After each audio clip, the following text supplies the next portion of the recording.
In a world of get-rich-quick schemes, doomsday charlatans, and more bad information than your cousin's Facebook feed, one man cuts through the noise to answer your questions and get you retirement ready. From the minds that brought you A Random Walk to Remember, Retired in 60 Seconds, Contago and Cash. From the producers of 3 Men and a Long-Term Care Policy, When Harry Met a Bear Market, Me, Myself, and IRA, Lost in Taxation. These are listener questions. At first, Sam loved quarantine. No more awkward dates.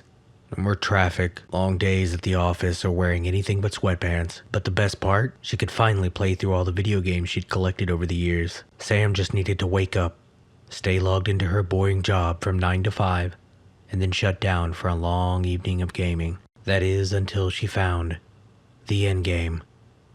She didn't remember buying it, but there it was, almost calling to her among her stack of dusty games, and when she placed it into her gaming console, her life forever changed. I emerged from that remote facility in Indiana as an accomplished mass murderer. And believe me when I say that it is not something I'd ever seen coming. How much had I really detested Chissen and Hanser and Officer What's-Her-Name and D.A. Huset, the victim I never even met.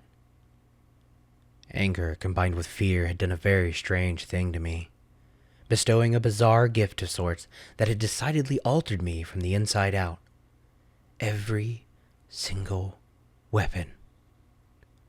With the mere thought, I filled every last rifle and gun barrel on the fenced-in grounds with knots of cotton summoned from the depths of my own psyche. The guns jammed, some of them exploding, as the hands holding them attempted to prevent me from simply walking away. A few of the surface security personnel came at me from different directions, all of them looking just as scared as I was. A few of the surface security personnel came at me from different directions, all of them looking just as scared as I probably should have felt, considering what I was doing.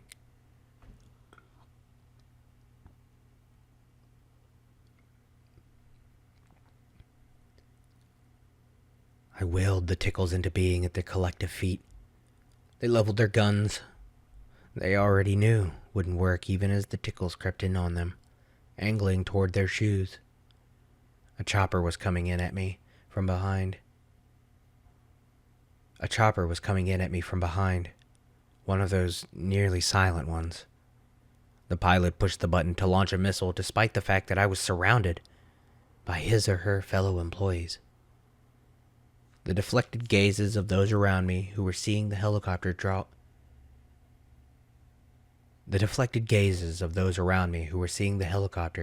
drew me to spin around and take it in myself.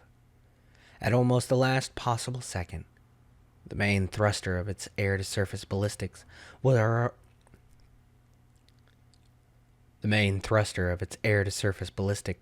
already igniting as my gaze came to focus on it.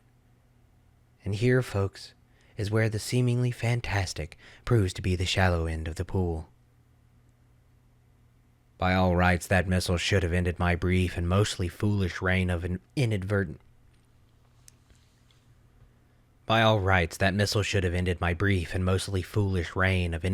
terror.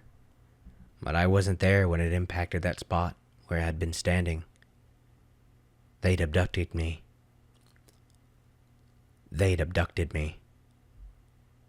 No, different they this time.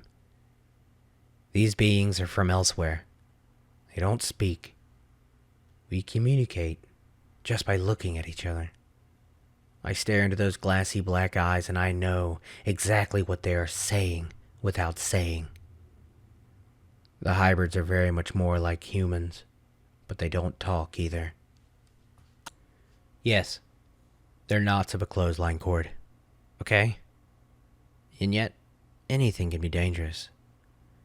I remember my uncles laughing as they told me, a toddler, barely able to communicate, that yes, those were tickles on the floor next to where they were working on my grandmother's clothesline.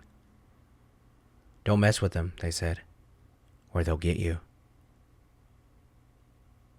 When you're a kid just learning what his legs and voice are for, you tend to trust such advice.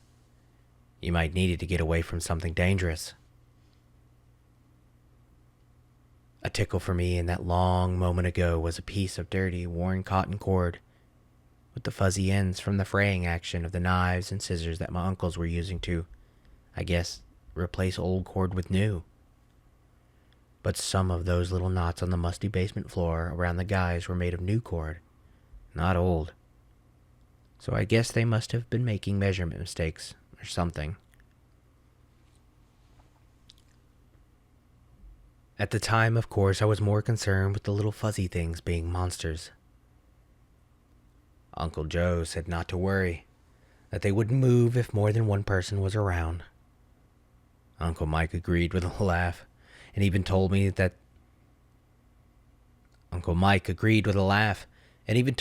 was why the two of them were sharing such an otherwise easy job. Safety in numbers. The buddy system, you know? That move the supporting cast generally decides not to go for in the horror movies. I didn't want to be around those tickles alone, they said. So I probably shouldn't be down there in the basement. You know, just in case both grown-ups had to get up and leave at the same time. They snickered and winked at each other, but I was too young to be in that loop yet, so I just thought they were getting laughs out of my ignorance.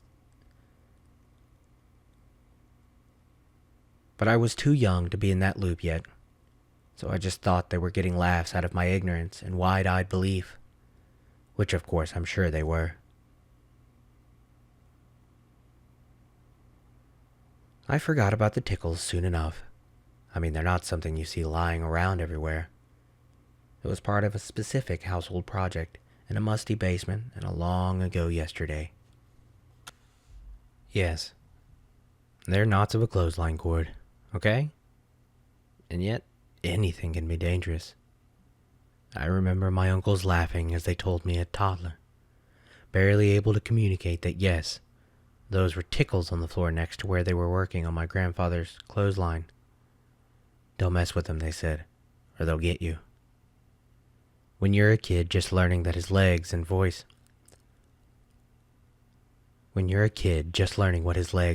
are for, you tend to trust such advice. You might need it to get away from something dangerous. A tickle for me in that long moment was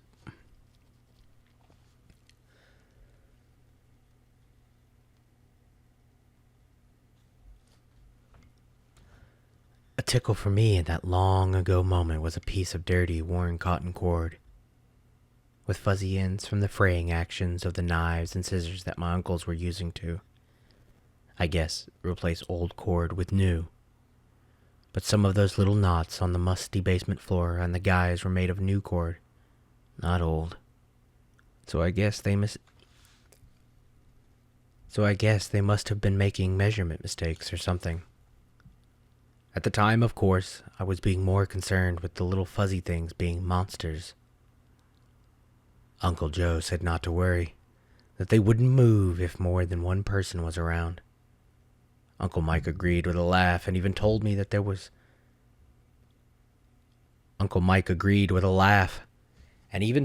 was why the two of them were sharing such an otherwise easy job. Safety in numbers. The buddy system, you know. That move the supporting cast generally decides not to go for in horror movies. I didn't want to be around those tickles alone, they said, so I probably shouldn't be down there in the basement. You know, just in case both grown-ups had to get up and leave at the same time. They snickered and winked at each other, but I was too young to be in that loop yet, so I just thought they were getting laughs out of my ignorance and wide-eyed belief, which of course I'm sure they were. I forgot about tickles soon enough. I mean, they're not something you see lying around everywhere. It was part of a specific household project in a musty basement and a long ago yesterday. My lord, the scouts still haven't returned. Where were they assigned? To the far northwest quadrant, sir. Send in the eliminators. I think we've found our targets. Gastric band hypnosis for rapid weight loss. Avoid the risk of gastric band surgery, burn fat, and get rid of a food addiction and emotional eating with affirmations, meditation, and self-hypnosis by Melanie Taylor. Introduction. Dear reader, millions of people around the globe are struggling with excess weight gain and even obesity, especially now when people are being asked to stay home for extended periods of time. Sedentary lifestyles are more and more prevalent. Because of this, and because of the excess of foods that are widely available, coupled with many other personal factors that could be at play in your life, the risk for weight gain has never been higher. For many, weight gain is something that has been somewhat of a constant throughout their lives. These are millions of people who have struggled with all the latest fad diets, who have tried and tried to keep their weight down over the years, only to slip up and end up even heavier than they were when they started their latest diet. If you have grappled with your weight for quite some time, you're not alone. If you're very new to weight gain and you're looking to bring yourself back to where you used to be, then the methods in this book are a wonderful alternative to surgeries and drastic weight loss measures. Weight loss surgery can cost tens of thousands of dollars, and it can take weeks to recover from even the most successful operation. With the cost of medical care, the pain of surgery, and the difficult recovery, weight loss surgery can be a daunting prospect, and it can make the topic of weight loss seem even harder and scarier than it generally needs to be. The subject of weight loss hypnosis is not a new one, though it can tend to be one of the more niche options when one is considering one's avenues for success. There are quite a few misconceptions about hypnosis and self-hypnosis, which I will be covering in greater detail in Chapter 10 of this book. What you must know, dear reader, when going into this book is that self-hypnosis isn't a mystical approach to weight loss. It is a deeply mental approach that unlocks your potential for weight loss and puts the power back in your hands to eat consciously, to know when you're full, to do right by your body, and to lose weight and keep it off. We all know there is no magic bullet when it comes to weight loss. As much as we would love to snap our fingers and see the weight gone before our very eyes, we simply don't have those means. What we have learned in recent years, however, does tell us significantly more about weight gain, why it happens, and how to fight it. There are so many factors that can affect your weight gain, from sleep each night, to stress, to genetics, to eating habits, to subconscious decisions and behaviors we don't even see in ourselves.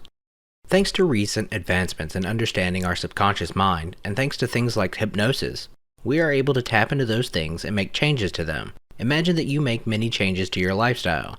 You change how you eat, you've made changes to your physical activity, you've started cooking for yourself more often, but there's something in your mind that is telling you that you must eat more than you need, or that you must make excuses to get out of your exercise for the day. On the surface, these things don't even register, or they seem like an organic idea that you've had as the result of legitimate circumstances. Sure, those things do come up from time to time, but they're hardly the norm. Those subconscious things, which can range anywhere from you telling yourself that you absolutely cannot lose weight, to self-sabotaging behaviors, just crop up throughout your entire effort, making you feel like the fight is an impossible one to win. It makes you feel like you simply cannot reach your goals, no matter how hard you try. Now, how are you supposed to succeed if you don't even know that you're getting in your own way? How are you supposed to have a positive experience with your weight loss when you don't even know that your own mind is working hard against you at every turn? The answer is to access that subconscious mind and to make conscious changes to the things it's doing. By knowing what your subconscious mind is doing and by insisting that it only do positive and helpful things, you can significantly boost your chances for weight loss success. The beautiful thing about being able to change your subconscious mind as well is that it's not just limited to weight loss. You can change your mind about anything at all. Do you ever feel like you just can't keep enough money around? Do you ever feel like you just can't succeed at work? Do you ever feel like no matter what you do, you're always going to be tired? Addicted to cigarettes? Stuck to a vice you can't seem to shake? Your subconscious mind just might be the key to every single one of those things. This book will show you everything there is to know about weight loss, the problems connected to it, and how to resolve them on your own terms. Fad diets set you up for failure because they are not tailored to your personal needs, and they're only meant for a short-term win. With self-hypnosis, you're getting to the very root of your problems with weight loss. Stress eating, weight retention, and affirmations. You're getting right to the root of the problem, with your weight, and solving it at its core. Come with me and take a journey of understanding, of empowerment, and of lifestyle change to influence your success. Continue reading and pick out the methods and means that will allow you to lose all the excess weight you desire, and to keep it off for years to come. Let's begin. No rest for the wicked. I'm a-comin'. Off I go. Slow and steady wins the race. Hey! Never too old to be a bit bold. Old Gale still got it. Don't blame me. I just work for Mr. P. Wowza! That's smarts. Jeez Louise. Oh, shoot. Dagnabbit. Would you look at that? Oh, Gale, you silly sausage. Kids today. Kids today. Gosh darn. Down I go. Well, blow me down. Oh, dear. I'm just gonna rest here for a minute. What does this button do? Hold on to your hats. Oh, Gale is gonna make it snow. I might be slow, but I can sure make it snow. You showed them, Gale. You showed them all. Mr. P is gonna be so happy. Old Gale lived to tell the tale. Sweet and dandy like cotton candy. Our hospital network is a living, breathing thing. An intricate ecosystem of pathways, equipment, technology, and people. At any given time, there are thousands of people across our sites, from the panic felt in the waiting areas to the calm, collected hands of clinical spaces. This is a bustling, complex environment. And because there's so much happening at once, hospitals can be vulnerable to crime and violence. Security risks vary, depending on the facility, the day, and even the hour. So how is it that these spaces don't just collapse into chaos, but instead serve as places of care? The UHN security team are the people behind the scenes, working hard to protect our system through leadership, prevention, and response. We're looking out for you, so you can concentrate on your work and your loved ones. We protect people, including patients, visitors, and our own staff, property from acts of theft or vandalism, and information, safeguarding patient privacy and confidentiality. We respond to over 170 calls a year, whether it's for access, safety, or patrols, but we focus on prevention and risk management, taking proactive steps to stop harm before it happens. In fact, risk is the most significant factor driving the deployment of security staff, because without a safe environment, the life of our whole system is threatened. But when people, equipment, and spaces are protected, the needs of our patients can come first.